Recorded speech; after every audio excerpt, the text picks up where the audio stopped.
Sesungguhnya Fir'aun telah berbuat sewenang-wenang di muka bumi dan menjadikan penduduknya berpecah belah.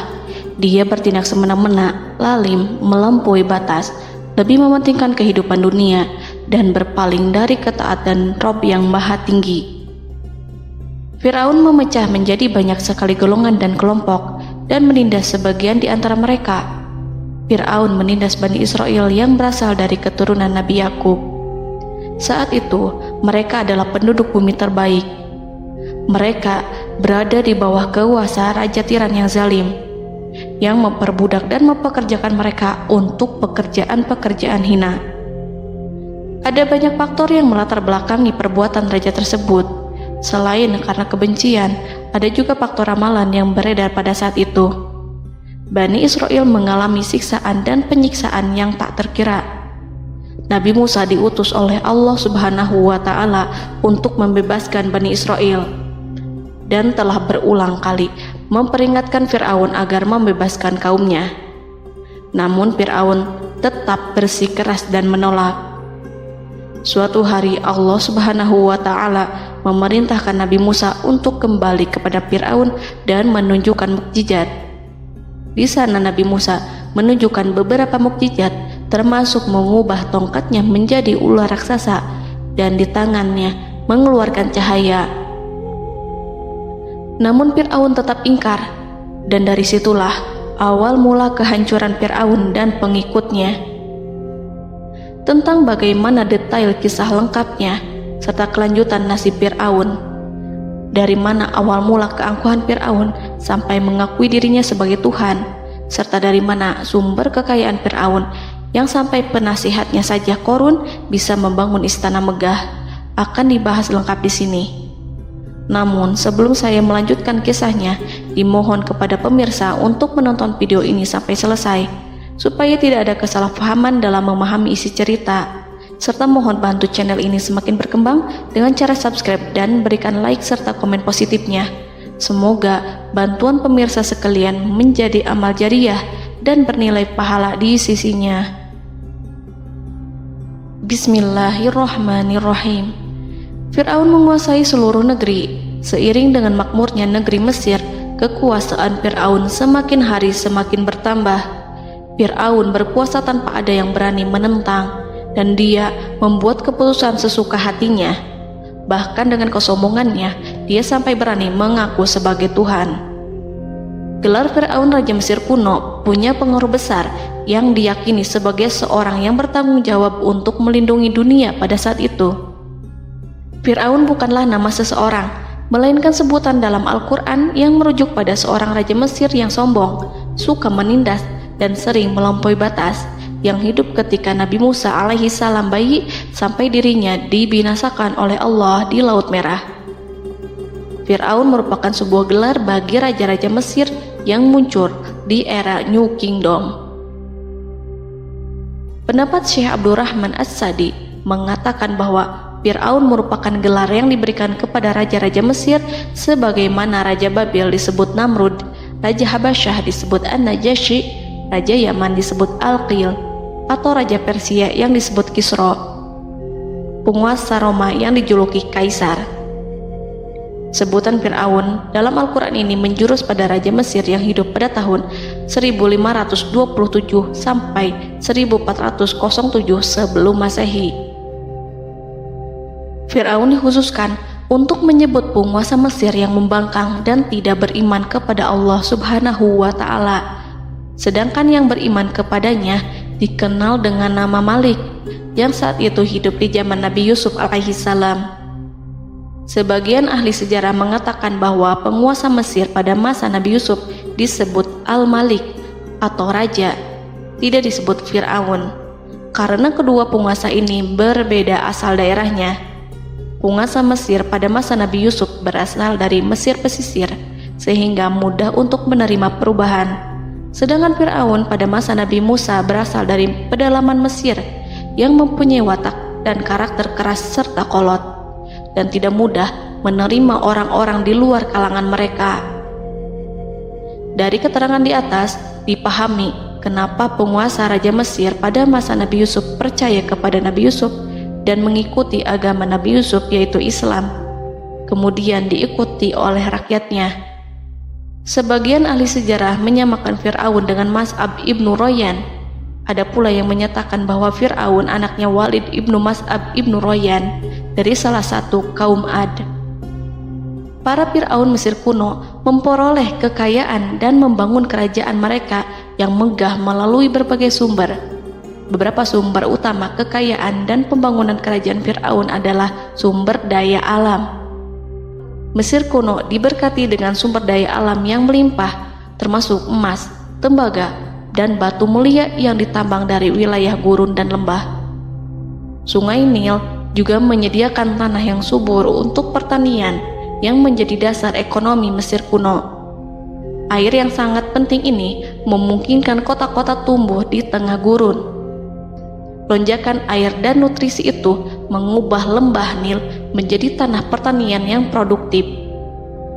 Menurut Organisasi Pangan dan Pertanian PBB, petani Mesir kuno adalah salah satu kelompok pertama yang melakukan pertanian dalam skala besar, menanam tanaman makanan seperti gandum, serta tanaman industri seperti rami untuk membuat pakaian. Sungai Nil mengalir ke utara sejauh 4.160 mil dari timur tengah Afrika ke Laut Tengah, yang memberikan Mesir kuno tanah subur dan air untuk irigasi. Untuk memaksimalkan pemanfaatan air Sungai Nil, petani Mesir kuno mengembangkan sistem irigasi cekungan. Mereka membangun jaringan tanggul berbahan tanah untuk membentuk cekungan. Kemudian mereka menggali saluran untuk mengarahkan air banjir ke dalam cekungan, di mana air akan menggenang selama sebulan hingga tanah jenuh dan siap untuk ditanami. Selain itu, Sungai Nil dapat dimanfaatkan untuk mengangkut material proyek-proyek konstruksi. Untuk mendapatkan manfaat dari Sungai Nil, orang yang tinggal di tepi sungainya harus mencari cara mengatasi banjir tahunan sungai ini. Untuk memprediksi apakah mereka akan menghadapi banjir yang bisa mengakibatkan panen buruk, orang Mesir kuno membangun nilometer atau pilar batu dengan tanda menunjukkan tingkat air. Mereka mengembangkan keterampilan dan teknologi baru dari pertanian hingga pembuatan perahu dan kapal. Sungai Nil juga merupakan rute transportasi penting karena memainkan peran sentral dalam peradaban Mesir kuno. Orang Mesir menjadi ahli dalam membangun perahu dan kapal untuk mengangkut berbagai barang, termasuk ternak, sayuran, ikan, roti, dan kayu. Mesir kuno memiliki perdagangan yang berkembang dengan wilayah Afrika Timur dan Tengah serta Mediterania Timur. Perdagangan ini tidak hanya mencakup barang-barang mewah, tetapi juga bahan pangan dan bahan baku. Fir'aun juga memiliki semua tanah di Mesir dan mengumpulkan pajak dari rakyatnya. Raja Fir'aun juga memperlakukan rakyat dengan kejam tanpa belas kasihan. Ia memeras pajak yang tinggi dan menjadikan kaum Bani Israel sebagai budak kerajaan. Mereka juga menerima upeti dari negara-negara yang dikalahkan atau ingin menjaga hubungan baik dengan Mesir. Bahkan Fir'aun juga memiliki proyek konstruksi untuk membangun struktur megah seperti piramida, kuil, dan monumen yang tidak hanya menunjukkan kekuasaan dan kekayaan mereka, tetapi juga berfungsi sebagai pusat administrasi dan agama. Proyek-proyek ini seringkali menggunakan tenaga kerja dari rakyat yang bekerja selama musim banjir. Kekayaan dan kerajaan megah Fir'aun merupakan hasil dari pengelolaan sumber daya yang efisien, eksploitasi sumber daya alam, dan kebijakan ekonomi yang cerdas. Ini semua mencerminkan kemajuan teknologi, organisasi sosial, dan kekuatan politik Mesir kuno. Kekayaan para Fir'aun Mesir kuno memang sangat luar biasa dan telah menjadi topik penelitian dan kekaguman selama berabad-abad. Fir'aun juga dikenal karena kehidupan mewah mereka. Sebagai penguasa Mesir kuno, Fir'aun hidup dengan kekayaan dan kemewahan yang hampir tak terbayangkan, yang mencerminkan kekuasaan dan status mereka. Mereka menghiasi diri mereka dengan aksesoris yang rumit dan gemerlap, serta mengenakan simbol otoritas dan kekuasaan tradisional. Dan Allah memberikan kepada Fir'aun berupa istidratuhul afiyah, yakni hidup sekian lama tanpa pernah merasakan sakit.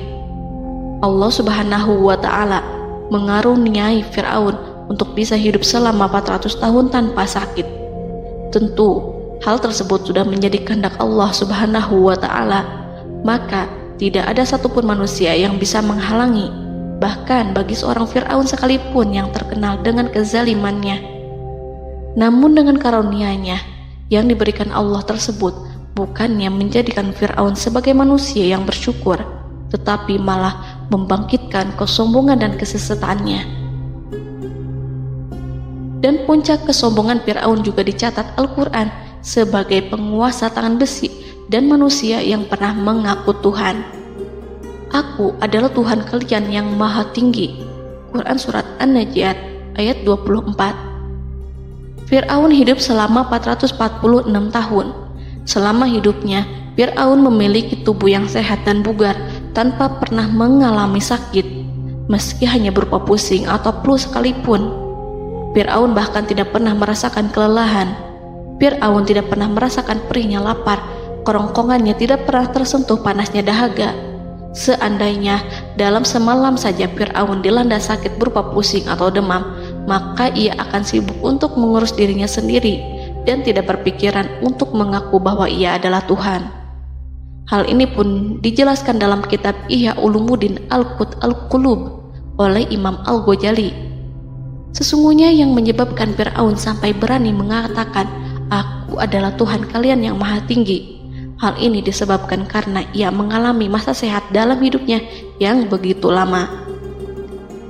Kekejaman Raja Fir'aun diikuti dengan kesombongannya. Ia enggan bersyukur atas kemakmuran yang dianugerahkan Allah Subhanahu wa Ta'ala. Ia justru menjadikan negeri Mesir penuh dengan kemusyrikan. Sungguh, dia Fir'aun termasuk orang-orang yang berbuat kerusakan, dan kami hendak memberi karunia kepada orang-orang tertindas di bumi, dan hendak menjadikan mereka pemimpin dan menjadikan mereka orang-orang yang mewarisi bumi.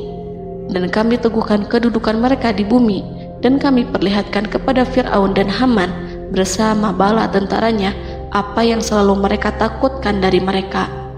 Surat Al-Qasas ayat 1-6. Haman yang merupakan penasihat dan sekaligus pelaksana proyek pembangunan menara untuk Fir'aun yang ikut berkontribusi dalam kesesatan Fir'aun, dan dia juga yang menjadi aktor utama atas kezaliman Fir'aun yang nantinya memberikan nasihat kepada Fir'aun dan mendorongnya untuk menolak ajaran Nabi Musa alaihi salam.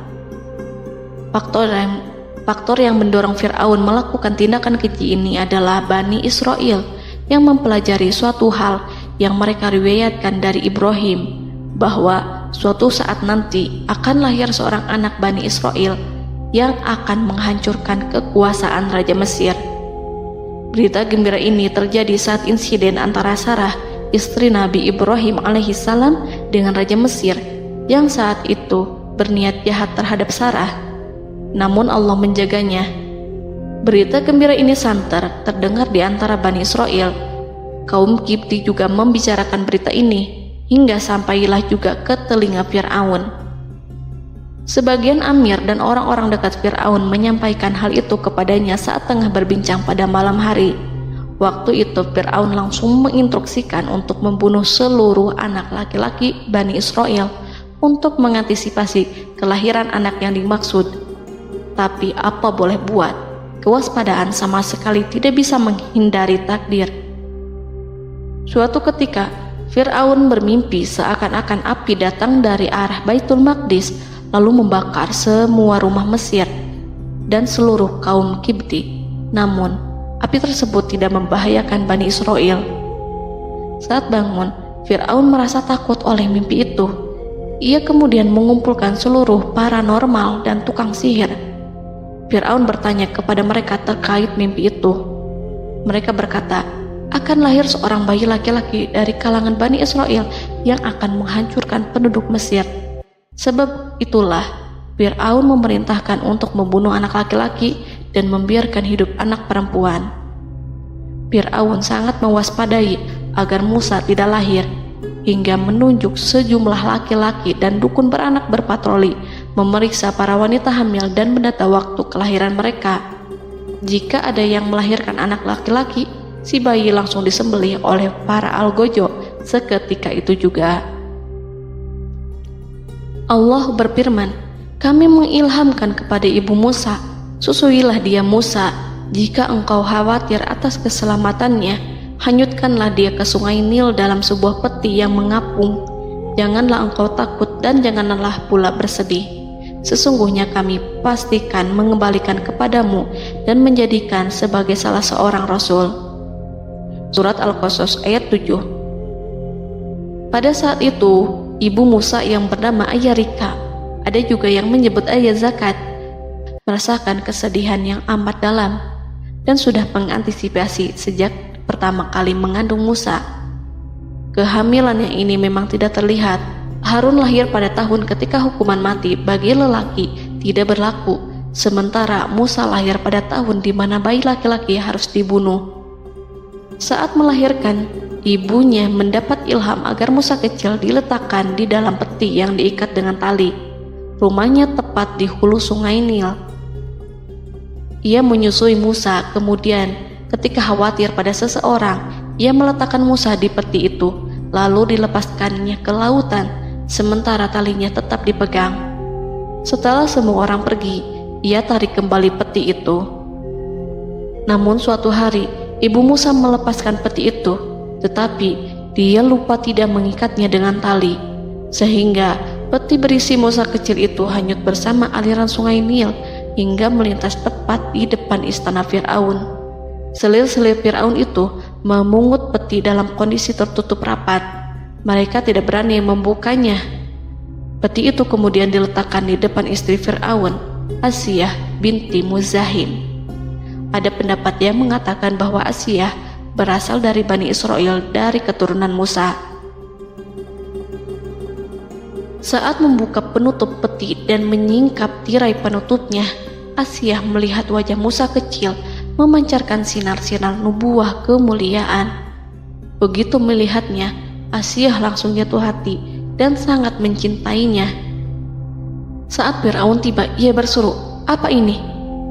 Kemudian ia memerintahkan untuk menyembelihnya, tetapi sang istri meminta agar bayi tersebut diberikan kepadanya. Sang istri berkata, "Dia adalah penyejuk mata hati bagiku dan bagimu." Fir'aun menimpali, "Iya, bagimu, tapi bagiku tidak. Aku tidak memerlukan bayi itu." Petaka memang selaras dengan tutur kata. Kata-kata istri Fir'aun, mudah-mudahan dia bermanfaat kepada kita. Allah memberikan manfaat yang ia harapkan. Di dunia, Allah memberikan hidayah padanya melalui sosok Musa, dan di akhirat, Allah menempatkan dia di surganya karena Musa. Atau kita ambil dia menjadi anak. Keduanya pun mengadopsi Musa karena mereka berdua tidak punya anak. Perkataan Asiyah ini diabadikan dalam Al-Quran surat Al-Qasas ayat 9. Dan berkatalah istri Fir'aun, "Ia adalah penyejuk mata hati bagiku dan bagimu. Janganlah kamu membunuhnya. Mudah-mudahan ia bermanfaat kepada kita atau kita ambil ia menjadi anak, sedangkan mereka tidak menyadari." Dalam ayat ini Allah Subhanahu wa Ta'ala berfirman yang artinya, sedangkan mereka tidak menyadarinya. Ibnu Katsir menjelaskan maksud dari ayat ini, mereka tidak mengetahui apa yang dikehendaki Allah, bahwa di tangan anak itulah terjadinya kehancuran masa depan Fir'aun dan bala tentaranya. Mereka tidak mengetahui hukuman besar Allah yang dikehendaki terhadap Fir'aun dan pasukannya.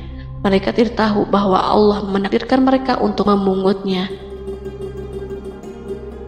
Saat Musa tinggal di kediaman Fir'aun, pihak keluarga ingin menyusuinya. Namun Musa tidak mau menerima susu wanita manapun. Ia juga tidak mau makan, hingga mereka dibuat bingung karenanya. Mereka berusaha sebisanya untuk memberi Musa makan, namun Musa tidak mau. Seperti yang Allah sampaikan dalam surat Al-Qasas ayat 12. Dan kami cegah dia Musa menyusu kepada perempuan-perempuan yang menyusuinya sebelum itu. Mereka kemudian mengirim Musa bersama para dukun beranak dan sejumlah wanita ke pasar. Mungkin Musa mau menyusu pada seorang wanita di sana. Saat semua orang berdiri di hadapan Musa, saudari Musa melihatnya. Ia tak memperlihatkan sikap seakan-akan mengenal bayi yang sebenarnya adalah adiknya. Mereka kemudian pergi bersama saudari Musa itu ke kediaman Musa.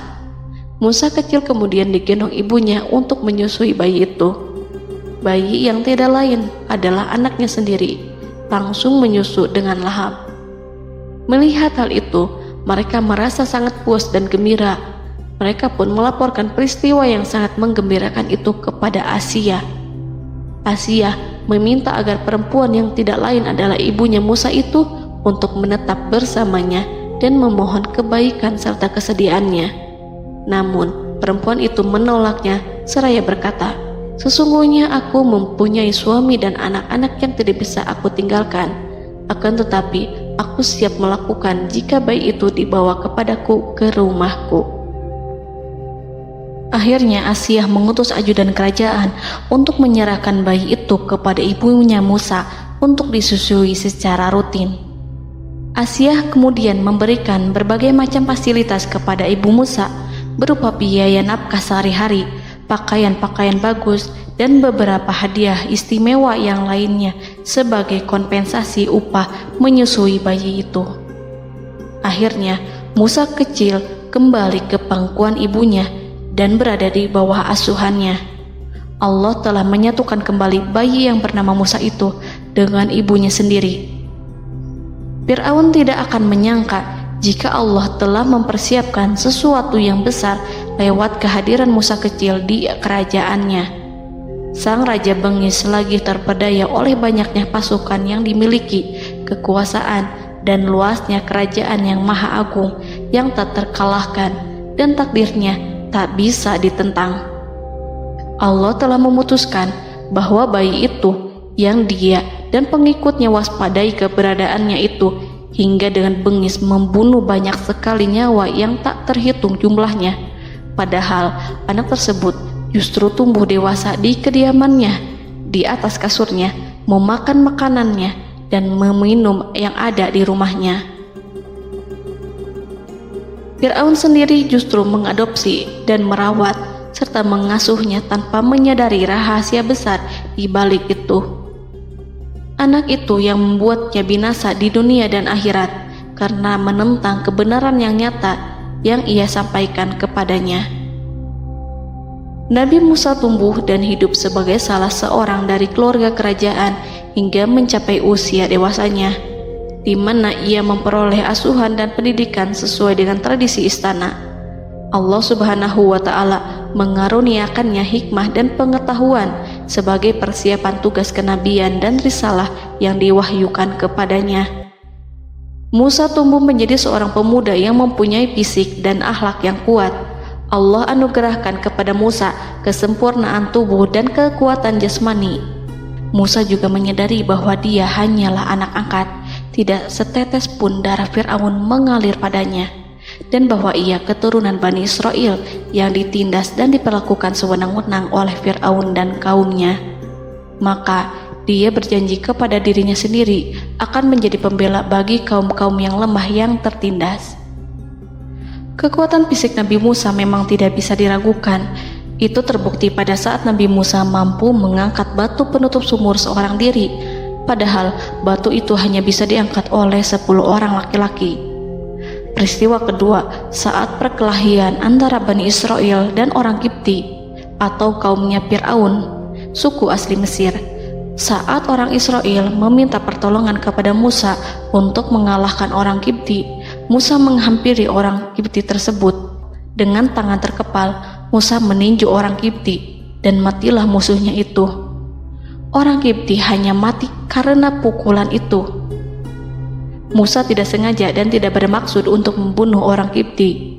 Musa hanya berniat membuatnya jera. Dan karena peristiwa itulah Nabi Musa pergi meninggalkan Mesir karena Musa takut terhadap Fir'aun dan tentaranya yang akan membunuhnya. Karena jika mereka tahu bahwa Musa membunuh orang Kipti demi membela salah seorang Bani Israel, akan membuat Fir'aun dan pengikutnya mencurigai bahwa Musa memang berasal dari Bani Israel, dan pada akhirnya akan memicu sebuah permasalahan besar. Dan pada waktu yang sudah ditentukan oleh Allah, sekitar 10 tahun Nabi Musa meninggalkan Mesir. Pada akhirnya Allah mengamanahkan dia sebagai seorang rasul. Allah anugerahkan kepadanya hikmah kenabian dan pengetahuan di usia 40 tahun. Allah perintahkan Musa kembali ke Mesir untuk menghadapi Fir'aun dan mengajak dia mengakui Tuhan semesta alam. Tugas ini penuh dengan bahaya, mungkin bisa membuat Musa kehilangan nyawa, tetapi menuruti perintah Allah itu mutlak baginya. Ditemani oleh saudaranya Harun untuk membantunya membenarkan perkataannya. Lidah Musa cedal karena bara api yang pernah diletakkan di lidahnya saat Fir'aun hendak menguji akalnya setelah menarik jingat Fir'aun hingga berdarah. Fir'aun bermaksud untuk membunuhnya. Asia mengkhawatirkan Musa lalu berkata, dia masih kecil. Fir'aun kemudian menguji Musa dengan meletakkan buah dan bara api di hadapannya. Musa kecil hendak bermaksud meraih buah-buahan, tetapi tangannya dialihkan oleh malaikat. Lalu Musa mengambil bara api dan ia letakkan di lidahnya. Lidahnya cedal karena bara api ini. Musa meminta kepada Allah agar kekakuan yang ada di lidahnya dihilangkan sebagian, sebatas agar kata-katanya bisa dipahami, dan tidak meminta untuk dihilangkan secara total, karena para rasul hanya meminta sebatas yang diperlukan. Pergilah kamu kepada Fir'aun, karena dia benar-benar telah melampaui batas, maka berbicaralah kamu berdua kepadanya dengan kata-kata yang lemah lembut.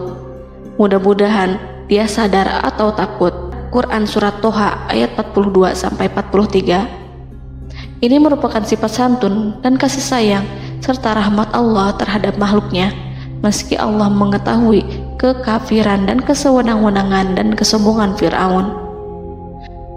Bersama Harun, Musa mendatangi Fir'aun setelah menemui beberapa rintangan yang lazim ketika akan menemui raja pada waktu itu. Pertemuan Musa dan Harun juga dihadiri oleh beberapa anggota pemerintahan dan penasihat. Bertanyalah Fir'aun kepada mereka berdua, siapakah kalian berdua ini? Musa menjawab, kami Musa dan Harun adalah pesuruh Allah agar kamu membebaskan Bani Israel dari perbudakan dan penindasanmu dan menyerahkan mereka kepada kami agar mereka menyembah kepada Allah dengan leluasa dan menghindari siksaanmu. Fir'aun segera mengenal Musa dan berkata kepadanya, bukankah engkau Musa yang sudah kami asuh sejak bayimu dan kami asuh dalam istana sampai usia remajamu dan mendapat pendidikan serta pengajaran yang menjadikan engkau pandai? Dan bukankah engkau yang melakukan pembunuhan terhadap diri daripada seorang dari golongan kami? Sudahkah engkau lupa terhadap itu semua dan tak ingat akan jasa kami kepadamu? Musa menjawab, bahwasannya engkau telah mengurus aku sejak kecil. Itu bukanlah jasa yang dapat kamu banggakan, karena jatuhnya aku pada tanganmu akibat dari kekejaman dan kezalimanmu tatkala engkau memerintah, agar orang-orangmu menyembelih setiap bayi laki-laki yang lahir, sehingga ibuku membiarkanku mengapung di sungai Nil dan aku dipungut oleh istrimu, sehingga selamatlah aku dari pengejaranmu dan penyembelihanmu. Dan kebaikan yang engkau sebutkan itu sebanding dengan perlakuanmu terhadap sebuah suku bangsa besar, yaitu Bani Israel secara keseluruhan, karena engkau telah menindas dan menjadikan mereka budak-budak untuk melayanimu. Dan mengenai pembunuhan itu merupakan kehilafanku, lalu aku lari darimu karena aku takut kepadamu. Namun peristiwa itu merupakan rahmat dan hikmah yang terselubung bagiku, sebab dalam perantauanku setelah aku melarikan diri dari negerimu ini, Allah Subhanahu wa Ta'ala mengaruniakanku dengan hikmah ilmu dan mengutus aku sebagai rasul. Maka dalam rangka tugasku sebagai rasul, datanglah aku kepadamu atas perintah Allah untuk mengajak engkau dan kaummu untuk menyembah Allah dan meninggalkan kezaliman serta penindasanmu terhadap Bani Israel yang kau pekerjakan dan perbudak mereka untuk melakukan pekerjaan dan melayanimu. Fir'aun bertanya, siapakah Tuhan yang engkau sebut-sebut itu, hai Musa? Adakah Tuhan di atas bumi ini selain aku yang patut disembah dan dipuja? Musa menjawab, ya, yaitu Tuhanmu dan Tuhan nenek moyangmu, serta Tuhan alam semesta. Fir'aun bertanya, siapakah Tuhan alam semesta itu? Musa menjawab, ialah Tuhan langit dan bumi, dan segala yang ada di langit dan di bumi. Berkatalah Fir'aun kepada para penasehatnya dan para pembesarnya, sesungguhnya Rasul yang diutus kepada kamu ini adalah seorang yang gila. Kemudian ia balik bertanya kepada Harun dan Musa, siapakah Tuhan kamu berdua? Akulah Tuhanmu yang paling tinggi. Surat An-Najiat ayat 23-24. Dan Fir'aun berkata, wahai para pembesar kaumku, aku tidak mengetahui ada Tuhan bagimu selain aku. Quran Surat Al-Qasas ayat 38. Fir'aun menentang, padahal ia tahu bahwa ia adalah hamba yang diatur, dan Allah lah yang menciptakan dan memberi bentuk rupa. Dan mereka mengingkarinya karena kezaliman dan kesombongannya, padahal hati mereka meyakini kebenarannya. Maka perhatikanlah bagaimana kesudahan orang-orang yang berbuat kerusakan. Quran Surat An-Naml ayat 14. Fir'aun beralih memakai kekuasaan dan wibawa yang ia miliki. Fir'aun berkata, jika engkau menyembah Tuhan selain aku akan memasukkanmu ke dalam penjara. Musa berkata, apakah engkau akan melakukan itu sekalipun aku tunjukkan kepadamu suatu bukti yang nyata? Fir'aun menjawab, tunjukkanlah sesuatu yang nyata itu. Maka Musa melemparkan tongkatnya. Tiba-tiba tongkat itu menjadi ular besar, dan Musa mengeluarkan tangan dari dalam bajunya. Tiba-tiba tangan itu menjadi putih bercahaya. Saking ketakutannya hingga membuat Fir'aun terkena diare. Dalam sehari lebih dari 40 kali buang air. Namun Fir'aun sebagai raja yang mengaku Tuhan tentu tidak akan begitu saja menyerah kepada Musa, walaupun telah diperlihatkan 2 mukjizat. Bahkan Fir'aun berkata kepada kaumnya yang dikhawatirkan terpengaruh oleh mukjizat Musa, bahwa apa yang dilakukan Musa merupakan sihir, dan Musa Harun adalah ahli sihir yang datang dengan maksud menguasai Mesir. Salah satu penasehatnya, yaitu Haman, mengusulkan agar mengumpulkan semua ahli sihir dari berbagai penjuru kerajaan untuk bertanding mematahkan sihir Musa, yang tanpa pikir panjang Fir'aun setujui. Fir'aun pun berkata kepada Musa, apa yang kau bawa ini adalah sihir. Kami akan melawanmu dengan sihir yang sama. Fir'aun pun kemudian meminta Musa untuk bertemu pada waktu dan tempat yang disepakati, dan langsung disetujui Nabi Musa tanpa ragu sedikit pun. Inilah salah satu tujuan terbesar Musa untuk memperlihatkan ayat-ayat hujah dan bukti-bukti nyata Allah di hadapan halayak ramai. Dengan berbekal pertolongan Allah, Musa yakin akan menang melawan para ahli sihir itu. Maka pada waktu yang sudah ditetapkan, yakni pada permulaan hari, saat cahaya matahari mulai terik menyengat, sehingga kebenaran akan terlihat terlebih jelas dan nyata, orang-orang berbondong-bondong menuju tempat yang sudah ditentukan untuk melihat pertandingan sihir yang sudah dihadiri ribuan tukang sihir. Menurut Muhammad bin Ka'ab, mereka berjumlah 80.000 ahli sihir. Mereka sudah dijanjikan hadiah dan uang yang besar jika berhasil mengalahkan Musa. Para penyihir istana berkata, wahai Musa, apakah engkau yang mau lebih dahulu ataukah kami? Musa menjawab, silahkan kalian lebih dahulu. Maka ketika tali-tali dan tongkat-tongkat ahli sihir dilemparkan, tiba-tiba berubah menjadi seakan-akan ia merayap cepat karena sihir mereka. Ada rasa takut yang menyelimuti hati Musa, takut jika orang-orang terkena fitnah sihir dan tipu daya mereka. Namun Allah langsung menguatkan Musa dan berkata yang diabadikan dalam Quran Surat Toha ayat 65-69, janganlah engkau takut, sungguh engkaulah yang unggul, dan lemparkanlah apa yang ada di tangan kananmu, niscaya ia akan membuat. Apa yang mereka buat itu hanyalah tipu daya tukang sihir belaka, dan tidak akan menang tukang sihir itu dari manapun ia datang. Saat Musa melemparkan tongkat, tongkat itu berubah menjadi ular besar yang memiliki kaki berleher besar dan bentuk yang menakutkan, hingga semua orang lari dan menjauh. Ular itu kemudian menelan tali-tali para tukang sihir dengan satu persatu dengan gerakan super cepat.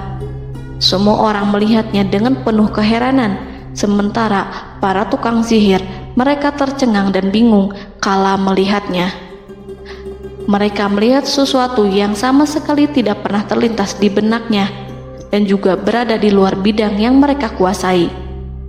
Saat itulah mereka tahu pasti bahwa yang mereka lihat itu bukanlah sihir, sulap, khayalan ilusi ataupun kebohongan semata, tetapi sebuah kebenaran yang hanya bisa dilakukan oleh Yang Maha Benar, yang mengutus mukjizat tersebut dengan benar.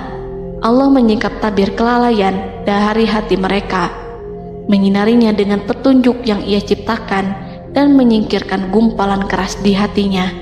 Mereka segera bertaubat dan tunduk sujud kepadanya. Dengan lantang mereka mengatakan kepada semua yang hadir tanpa memperdulikan hukuman ataupun siksaan apapun, "Kami beriman kepada Rob seluruh alam, yaitu Tuhannya Musa dan Harun." Fir'aun yang congkak dan sombong tentu sangat marah dengan apa yang disaksikannya itu ketika melihat ahli-ahli sihirnya begitu cepat menyerah dan mengakui kekalahan kepada Musa, bahkan menyatakan beriman kepada Tuhan Musa dan Harun. Tindakan itu dianggapnya sebagai pelanggaran terhadap kekuasaannya dan penentangan terhadap ketuhanannya dan merupakan tamparan bagi kewibawaannya.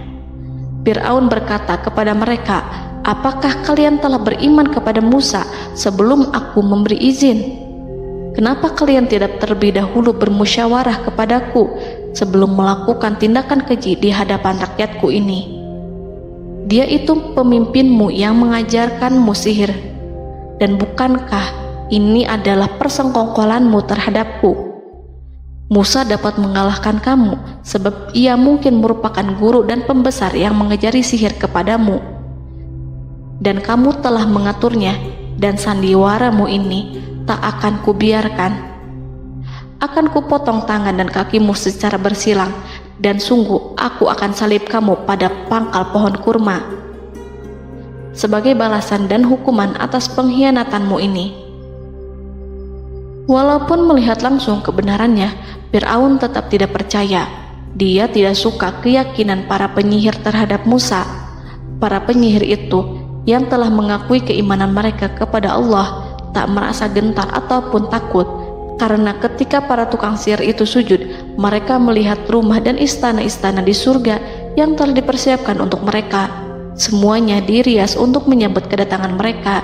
Karena itu, mereka tidak peduli dengan ancaman Fir'aun. Setelah peristiwa kekalahan penyihir Fir'aun dengan mukjizat Nabi Musa itu, Fir'aun serta penasihat dan para pembesarnya, termasuk Haman, merencanakan penindasan yang lebih kejam untuk kaum Bani Israel dan merencanakan pembunuhan terhadap Nabi Musa. Fir'aun khawatir jika gerakan Musa tidak dipatahkan akan mengancam kerajaan dan kewibawaannya yang mengaku sebagai Tuhan. Walaupun sudah diingatkan oleh orang mukmin dari kalangan keluarga Fir'aun agar tidak membunuh Nabi Musa dan menyeru kembali menuju jalan yang benar dan mengingatkan kepada akibat yang buruk yang akan didapati nanti, namun Fir'aun dan penasihatnya tetap berada pada kesesatan. Sebagai balasannya, Allah menghukum Fir'aun dan penduduknya dengan kekeringan dan penyakit yang bertahun-tahun karena menolak Rasulnya. Mereka dilanda banjir bandang, darah yang bercampur dengan seluruh air yang ada. Setiap kali mereka akan mengambil air, baik air sumur ataupun air sungai Nil, pasti akan berubah menjadi darah segar. Serbuan belalang pun tidak bisa mereka hindari. Belalang menghinggapi tanaman hingga tak menyisakan satupun buah, daun ataupun rumput. Serangan hama dan wabah katak juga mengerumuni mereka hingga berjatuhan di makanan, wadah-wadah, sampai-sampai ketika ada yang membuka mulut untuk makan ataupun minum, pasti ada katak yang jatuh di situ. Semua hukuman itu hanya menimpa Fir'aun dan pengikutnya, sama sekali tidak menimpa Nabi Musa dan Bani Israel. Namun mereka tidak belajar ataupun berubah, mereka tetap saja kafir dan hanyut dalam kejahatan. Setiap kali Allah timpakan hukuman kepada Fir'aun dan pengikutnya, mereka bersumpah dan berjanji kepada Musa untuk beriman. Namun ketika hukuman itu dihilangkan, mereka ingkar janji berpaling dan kembali kepada keburukan seperti sedia kala. Dari semua penderitaan ini, Allah perintahkan Musa membawa pengikutnya keluar dari Mesir, memulai perjalanan berbahaya antara hidup dan mati. Setelah mengetahui keberangkatan Nabi Musa dan Bani Israel, Fir'aun bersama tentaranya bergerak untuk membantai mereka. Dengan pasukan besar yang berjumlah lebih dari 1.600.000 personil, ditambah 100.000 ekor kuda berwarna hitam legam, Fir'aun berhasil mengejar rombongan Nabi Musa yang saat itu berjumlah 600.000 prajurit di pantai Laut Merah saat matahari terbit. Pasukan Fir'aun mengepung mereka dari semua arah. Di belakang mereka ada tentara Fir'aun yang kejam, sementara di hadapan mereka Laut Merah yang membentang luas. Kala situasi kian genting dan Fir'aun beserta seluruh pasukannya mendekat dengan kesungguhan hati, diperkuat dan persenjataan, juga dengan amarah dan kedengkian, penglihatan tidak menetap mengarah ke suatu tujuan, dan hati naik menyesak sampai ke tenggorokan. Saat itulah Yang Maha Penyantun lagi kuasa, Rob Arsy yang mulia, mewahyukan kepada Musa, "Pukullah laut itu dengan tongkatmu." Maka tatkala Musa memukulkan tongkatnya ke lautan, laut itu pun terbelah. Air lautan berdiri tegak laksana gunung yang terbelah oleh kuasa yang maha agung, yang bersumber dari zat yang mengatakan kepada sesuatu, "Jadilah," maka jadilah sesuatu itu. Allah memerintahkan angin barat untuk menyapu kerikil-kerikil hitam lautan, hingga dasar lautan berubah menjadi tanah yang kering, yang tidak melekat pada kaki-kaki kuda dan hewan. Allah memerintahkan Musa untuk melintas bersama kaumnya. Mereka segera turun melintas dengan senang. Mereka menyaksikan sebuah hal yang membuat mata tercengang dan memberikan petunjuk pada hati orang-orang yang mukmin. Setelah Musa bersama kaumnya melintas secara keseluruhan dan keluar dari lautan, saat itulah pasukan garis depan Fir'aun baru masuk. Saat itu Musa bermaksud memukulkan tongkat ke lautan agar kondisi laut kembali seperti sedia kala, agar Fir'aun dan pasukannya tidak bisa mengejar. Tapi Allah yang Maha Kuasa dan pemilik keluhuran memerintahkan agar lautan tetap dibiarkan seperti itu, seperti yang Ia firmankan. Saat Musa membiarkan lautan dalam kondisi terbelah dan Fir'aun tiba di tepi pantai, ia melihat sesuatu yang dahsyat. Kondisi ini membuatnya tercengang, dan ia tahu betul bahwa apa yang dilihatnya adalah pekerjaan Rob Arsy yang mulia, seperti halnya mukjizat lain yang pernah ia lihat sebelumnya. Fir'aun berhenti dan tidak maju. Ia menyesal karena mengejar Bani Israel dalam situasi seperti ini, di saat penyesalan tiada lagi membawa guna. Namun Fir'aun memperlihatkan sikap tangguh dan kuat di hadapan para pasukannya dan memperlakukan mereka layaknya musuh.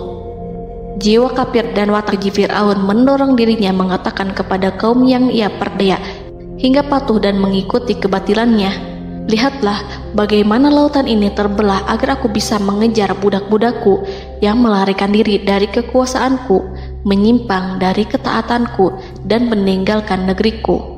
Fir'aun bersembunyi di barisan belakang dengan harapan ia bisa selamat, tapi mustahil ia bisa selamat. Fir'aun terlihat maju mundur. Dan pada kesempatan itu, Jibril menampakkan diri dalam wujud seorang penunggang kuda perawan, lalu melintas di hadapan kuda jantan yang ditunggangi oleh Fir'aun. Kuda yang ditunggangi Fir'aun meringik menghampiri kuda yang ditunggangi Jibril. Fir'aun kemudian masuk ke dalam lautan hingga mendahului kuda dengan tangkas dan cepat. Fir'aun tidak pun hindari mara bahaya dari dirinya ataupun mendatangkan manfaat. Mereka segera menyusul hingga semuanya berada di lautan. Setelah bagian depan hendak mencapai tepi, Allah memerintahkan Musa melalui wahyu untuk memukul lautan dengan tongkat. Musa memukul lautan dengan tongkat.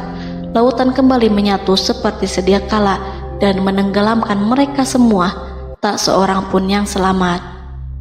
Allah menggambarkan tentang bagaimana Fir'aun didengkot orang-orang kafir Kipti tenggelam. Gelombang besar sesekali turun dan sesekali naik membawa Fir'aun. Bani Israel melihatnya dan juga pasukannya, seperti apa siksa dan petaka besar yang Allah timpakan kepadanya dan juga pasukannya, agar Bani Israel senang dan lega. Saat Fir'aun menyaksikan kematian dan mulai sakarat, ia kembali kepada jalan kebenaran dan bertaubat, serta beriman pada saat keimanan tiada lagi membawa guna. Seperti yang Allah sampaikan dalam ayat yang lain, sesungguhnya orang-orang yang dipastikan mendapat ketetapan Rabb-Mu tidaklah akan beriman meskipun mereka mendapat tanda-tanda kebesaran Allah hingga mereka menyaksikan azab yang pedih. Quran Surat Yunus ayat 96-97. Seperti itulah Musa mendoakan keburukan pada Fir'aun dan golongannya agar harta benda mereka dibinasakan, hati mereka diikat sehingga mereka tidak akan beriman hingga melihat siksaan yang pedih, yaitu ketika keimanan tidak ada lagi membawa guna bagi mereka, sekaligus sebagai penyesalan bagi mereka. Allah berfirman kepada Musa dan Harun saat keduanya mengucapkan doa tersebut, sungguh telah diperkenankan permohonan kamu berdua. Quran Surat Yunus ayat 89. Siksaan yang ditimpakan kepada Fir'aun dan pasukannya ini merupakan jawaban atas doa Musa dan saudaranya Harun. Dalam hadis riwayat Imam Ahmad, Rasulullah Shallallahu Alaihi Wasallam bersabda, saat Fir'aun berkata, aku percaya bahwa tidak ada Tuhan melainkan Rabb yang dipercaya Bani Israel, Jibril berkata kepadaku, wahai Muhammad, andai kau melihatku saat mengambil pasir lautan, lalu aku sumpalkan ke mulutnya karena khawatir jika rahmat menghampirinya. Ibnu Abbas dan lainnya mengatakan, sebagian Bani Israel meragukan kematian Fir'aun, bahkan ada yang menyatakan bahwa Fir'aun tidak mati. Allah kemudian memerintahkan lautan untuk mengapungkan jasad Fir'aun.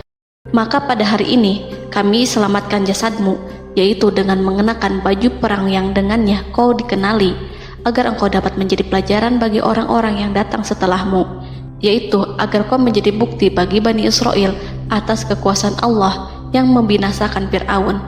Karena itu, sebagian salaf membaca, kemungkinan yang dimaksud adalah kami menyelamatkan jasadmu beserta baju perangmu agar kau menjadi pelajaran bagi orang-orang setelahmu dari kalangan Bani Israel, dan mereka tahu bahwa kau telah binasa.